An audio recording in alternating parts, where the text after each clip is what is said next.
చందమామ కథ గుణం. రాఘవయ్య అనే జమీందారు దగ్గర చంద్రయ్య అనే కుర్రవాడు కొత్తగా పాలేరు పనికి చేరాడు. రాఘవయ్య ముక్కోపి అని, క్రూర స్వభావుడు అని చంద్రయ్యకు ముందే తెలుసు. కానీ చంద్రయ్య రాఘవయ్యను అసహ్యపడలేదు, పనిలో చేరడానికి సంకోచించలేదు.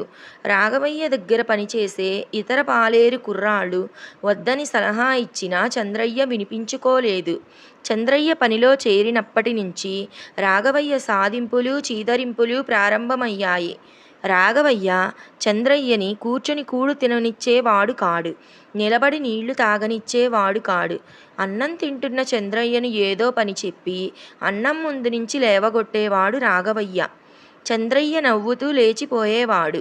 అర్ధరాత్రి వేళ కూడా రాఘవయ్య చంద్రయ్యను లేపి ఏదో ఒక పని చెప్పేవాడు. దొడ్లో గేదె పాలు ఇయ్యకపోతే రాఘవయ్య చంద్రయ్యను తిట్టేవాడు. ఒకసారి పొలంలో ఆకుమడి ఒక మూల మాడిపోయిందని రాఘవయ్య అర్థం లేకుండా చంద్రయ్యను కొట్టాడు. అలాగే ఇంకొకసారి ఇంటి కోళ్లను గండు పిల్లి పీక కొరికిపోతే చంద్రయ్య దెబ్బలు తిన్నాడు. ఇలా రాఘవయ్య ఎన్ని చేసినా చంద్రయ్య నవ్వుతూ భరించేవాడే కానీ ఎన్నడూ తిరస్కారం చూపలేదు. చంద్రయ్య ఎందుకు సహించి పడి ఉంటాడా అని రాఘవయ్య ఏనాడూ ఆలోచించలేదు. రాఘవయ్య చంద్రయ్యను పెడుతున్న బాధలకు కుమిలిపోయిన మనిషి రాఘవయ్య భార్య. అలాంటి రాక్షసుడితో ఆమె ఇన్ని ఏళ్ళు కాపరం చేస్తూ వస్తున్నది.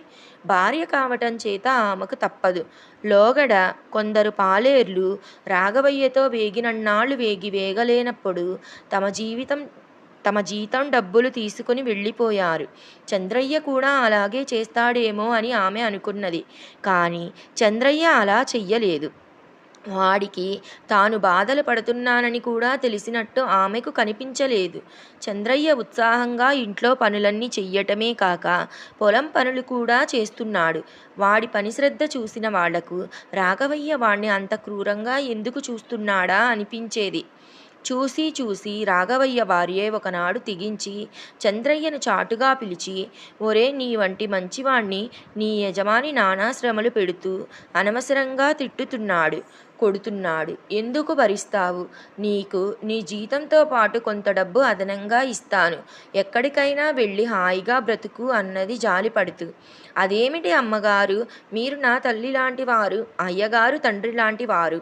నన్ను ఏమన్నా ఆయనకు నా మీద ప్రేమ ఉంటుంది. నా మీద ఆయనకు కోపం ఎందుకు ఉంటుంది? నా మేలు కోరే ఏమైనా చేస్తారు. మీకు సేవ చేస్తూ బతికితే నాకు అదే చాలు అన్నాడు చంద్రయ్య. ఈ మాటలు చాటున నిలబడి విన్న రాఘవయ్యకు తనను ఎవరో శూలంతో పొడిచినట్టయింది. తన కొడుకు కూడా తన పట్ల చూపని విశ్వాసం చంద్రయ్య చూపాడు. ఆ క్షణం నుంచి రాఘవయ్య చంద్రయ్యను తన కొడుకులాగా చూడటమే కాక తన ముక్కోపము చిరాకు విడిచిపెట్టి అందరితోనూ ఎంతో మంచిగా ప్రవర్తించసాగాడు.